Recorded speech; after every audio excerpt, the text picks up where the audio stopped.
All right, guys, welcome back to the Make or Break Show. We're hanging out with Jonathan, calling in from San Francisco. I think you're sitting over water or really close to water, calling from some pretty cool stuff that Autodesk puts on. But man, thank you so much for jumping on and chatting. Excited to get into everything that you do. Yeah, thanks for having me.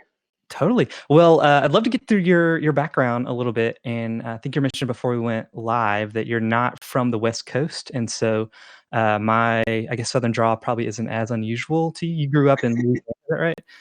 Yeah, I grew up about 60 miles from New Orleans, closer to Baton Rouge. 5 acres, pretty rural, bayou behind the house. We were all homeschooled, me and my 2 sisters and brother. So there was a lot of time and space to just kind of play around and build tree houses and potato guns and all that kind of stuff. Yeah, so that's I think that's where I got the itch to be a maker. Yeah. What'd your parents do? My dad was an adoption lawyer, and Okay. my mom was she stayed at home with us and taught the kids. Okay. Cool. Yeah, she was also a sign language interpreter. Forgot to leave that out. Oh, wow. Were they did they make stuff as well, or were you kind of like a No, little bit different? Okay. no way. My mom used to ask me to fix things that my dad had fixed before. So I remember being, I don't know, 11 or 12 years old and opening up like a light switch, Yeah. and the wires were all just stuck together, and like the caps weren't twisted on. It was like a fire hazard, that kind of thing. But he was fairly capable. He could change the oil in a car and Right. understood machines somewhat. Yeah. Yeah. So where do you think it came from? Just wanting to make stuff? Yeah, I mean, I guess, well, there's actually kind of a long line of inventors in my family. So my great uncle on my mom's side invented the coffee grinder you have in the grocery store that you can set the grind on. Oh, cool. Okay. He also invented the this thing for this another grocery store thing where you have like dry goods, and then you pull the little drawer, and the bottom's open, and it gives you a Yeah. measured amount. That was one of his. And then actually just last year, I didn't know this, but I found out from somebody I saw at a funeral, like a relative I hadn't seen since I was a little kid. And she said, yeah, your great grandfather was an inventor too. He had like 19 patents, and he did all this. They had a farm in like northern Louisiana, and they had a one thing was like instead of a bucket in a well, it was like a stovepipe with a little flap on the bottom of it. So stovepipe goes down, flap pushes up, fills with water, and then the flap closes as you pull it back up. So Gotcha. it made it a lot easier to draw from a well, before people had pumps en masse, I guess. But Yeah. so That's yeah, crazy. I guess it's kind of my parents encouraged it a lot. They were very excited that I wanted to make stuff, and they were super supportive of it. So I think kind of the culture of my family was supportive of it. That's sweet. So did you go to school? Did I see you started with mechanical engineering? Yeah, so I went to high school, and then I went to college. I started mechanical engineering at LSU in Louisiana. I Engineering wasn't what I thought it was. I thought I was going to kind of start out engineering things, but Mhm. you do like 3.5 years of math and science, and then you get into the final project where you can actually make something. So I switched to architecture because that seemed a lot more interesting, and it was. Did that for a couple of years, and then the film industry was booming at the time, and I'd always been interested in special effects. Like watching the behind the scenes stuff from Dark Crystal and Disney movies, that kind of thing. Animatronics and special effects were like really interesting. So I dropped out of school for a little while to do that. They had one of those incentive programs in Louisiana where if you want to make a film, you get a tax break if you hire locals, and Okay. you keep most of your production there. So I kind of capitalized on that, and then I started working on this low budget children's movie. I was doing some visual stuff, like CG kind of work Okay. for it was like an interface thing. That was like a 2-week job. It was just like a contract thing. And then I was walking around the studio on the last day, and I saw the animatronics shop, right? So here's all these animatronic puppets of these little swamp creature things. And I'm just, a kid in a candy store geeking Right. out and bugging the guy. I want to know everything. And at some point I said, this is a lot simpler than I thought it would be. And the guy goes, oh, really? You think you could do this? And I'm like, well, yeah, sure. Like hypothetically, where I was like, hold on a second. He goes and gets the director, and he says, this is Jonathan. He used to work in an electronics factory. I left that part out before, but he can solder. He understands machines. he's going to replace me. I got to go make Where the Wild Things Are. Oh, wow. So it turns out he's the guy. He's done all of the animatronic stuff at Jim Henson Studios since Dark Crystal. Oh, wow. So like, yeah. So I got like a week with him where he sort of gave me a crash course and showed me all these unfinished things. And he's like, this puppet needs to do this. This one needs to do this. Here's the parts. Make sure you've got these kind of parts, that kind of thing. And he just pieced out. That's crazy. And like didn't answer his phone for months. And was that? So yeah, that was was John Criswell. Is that right?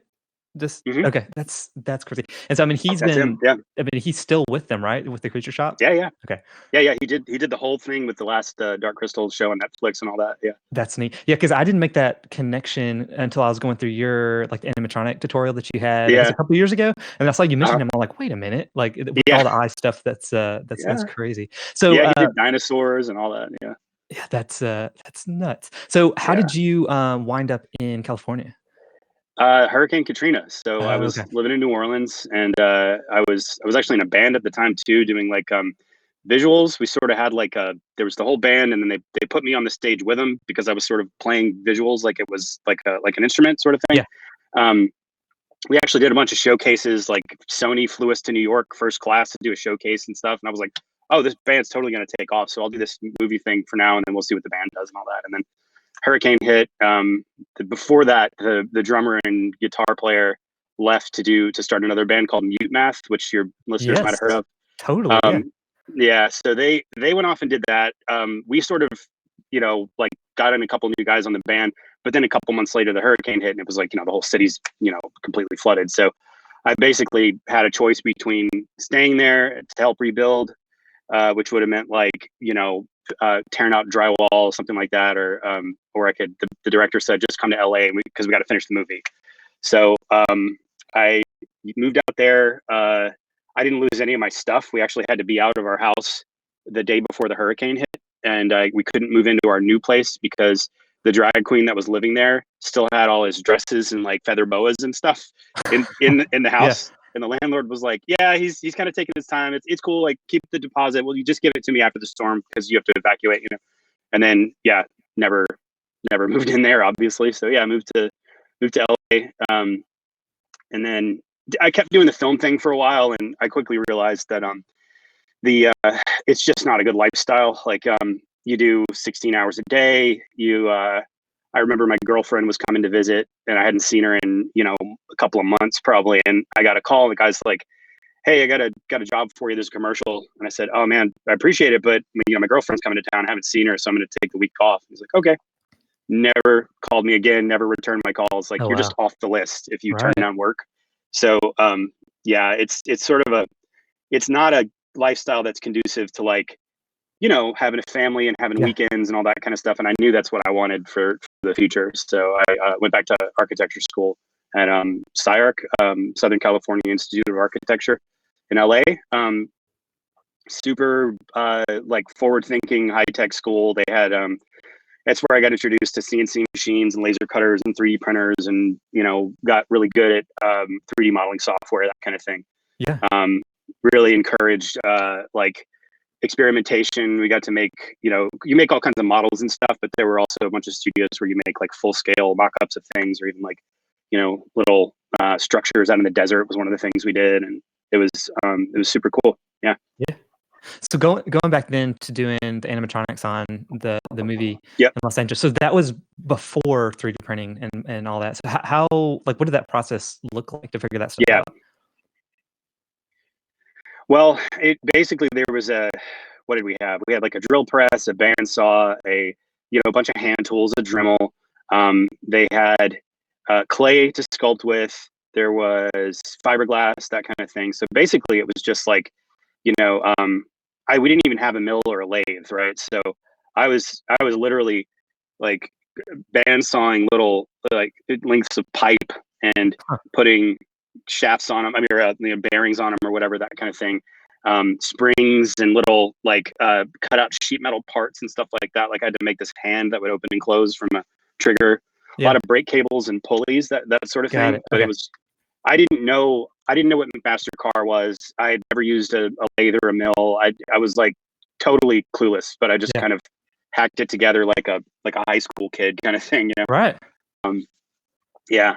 and it worked out. I mean, I learned a lot for sure, but it was brutal. Yeah.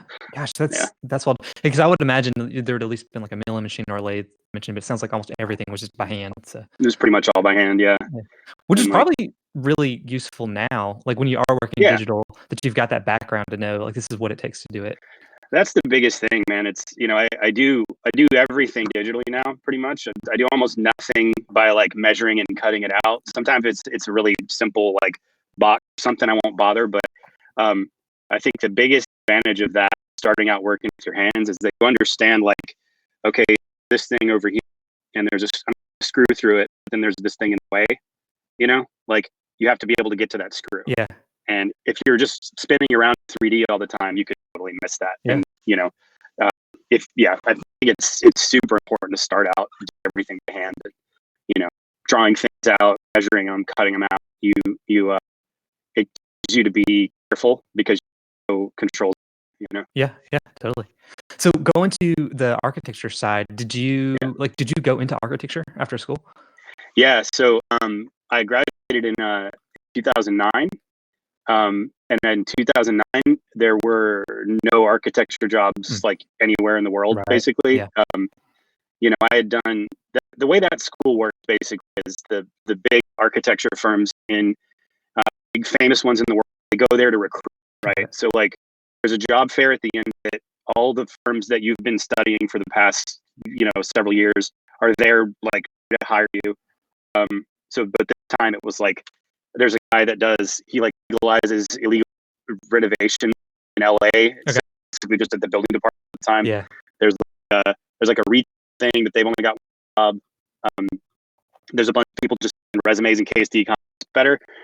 This one guy who is one man job, Mike, who's up in Sonoma County, it's north of it's like country north of San Francisco, and we just kind of off and like we were interested in some same stuff, different like ways of thinking about architecture and all that. And he, I got an interview, went up there, checked it out, and I lived in wine country for a couple of years. A little weird. I was like 27, 28, and it's kind of a weird time to be, in your 20s and single in like in a rural place like that. Right. But I, eventually met my wife, my now wife, at a in Oakland, and then anyway, at that job we did residential architecture. So basically, nobody did anything except for people that already had all their money that were like, oh yeah, you can get a contract for a really good price, right? Because they're gonna be hungry. So we ended up doing these like second homes for sort of like people, rich people, retired. That was kind of interesting because I got some newer technology called panels. It's kind of like you design your, then you figure it out in the panel. It's almost like Legos, and then they to you and you snap. So it was consistent with what I'd always been interested in. Manufactured architecture, modern buildings, that thing that always was my wheelhouse. I got to do that there. Moved to Cisco. I met my wife. Started working at a firm. Basically got a 20 million room self-made. He's a house. You'd probably wasn't under NDA. Yeah. Did that from where you do only got to see him once. Was like at his house in like super, just Right. Worked with architect. One like okay, he cares about it. Just try about 7 different versions. Like like try that kind of out of there like new models and stuff. For like did the math and him was like 20. It's like he just bought that. Yeah. Yeah, did that of it. It's one with he's a guy and we get along well. This Meglin, yeah, Yeah. it was Right. terrible. And that kind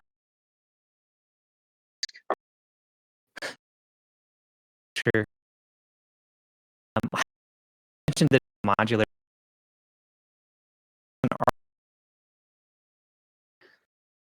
or is it yeah, do kind of, it's what we have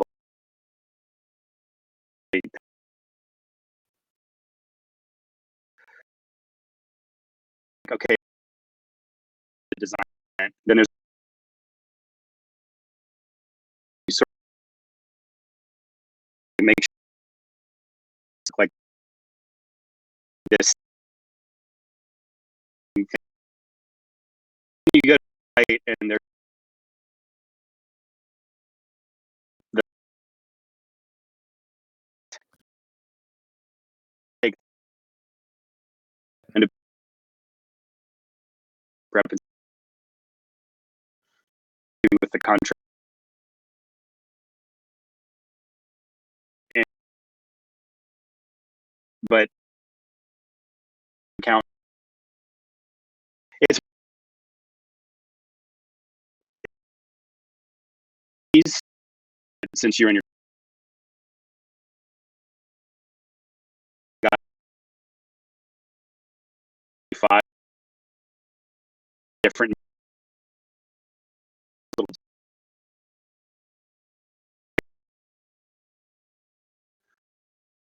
right? kind of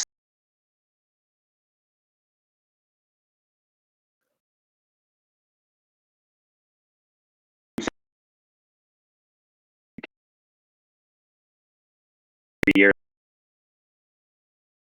years or your right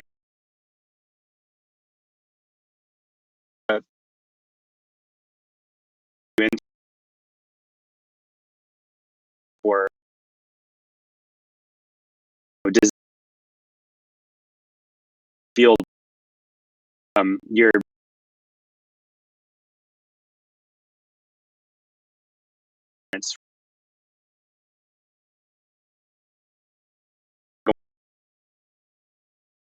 the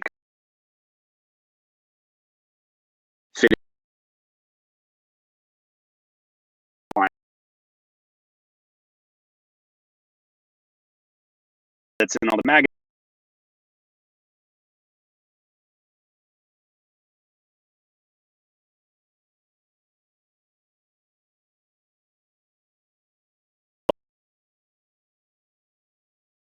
They do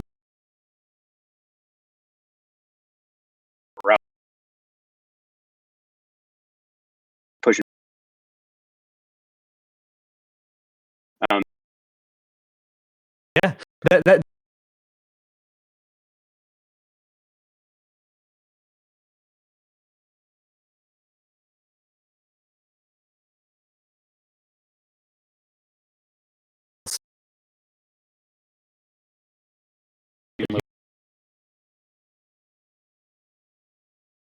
you go.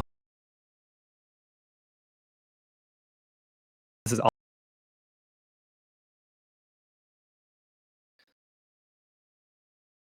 I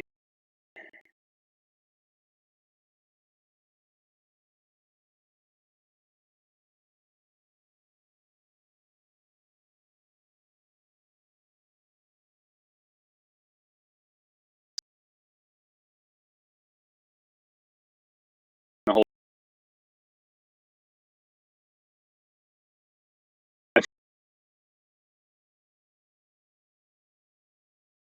stuff like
paper,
to kind of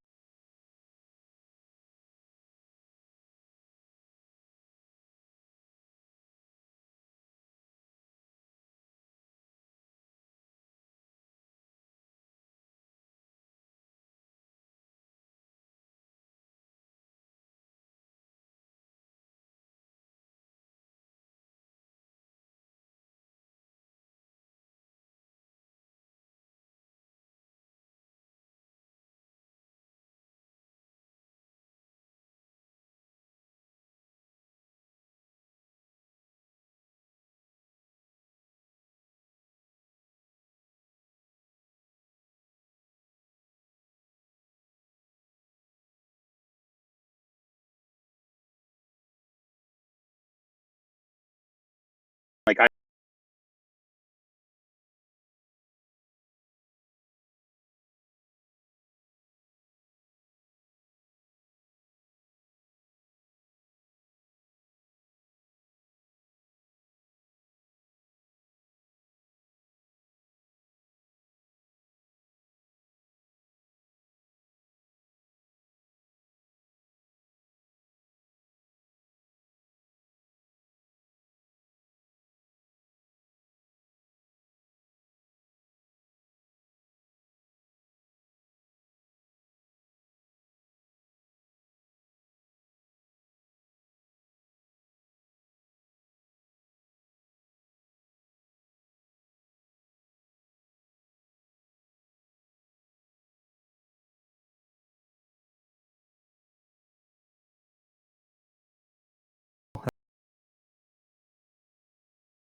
I saw that.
arms for UAVs. That's one that's cool. going on right now. Yeah, That's crazy. Are there any projects that you're working on that you're able to talk about that are a bit fun?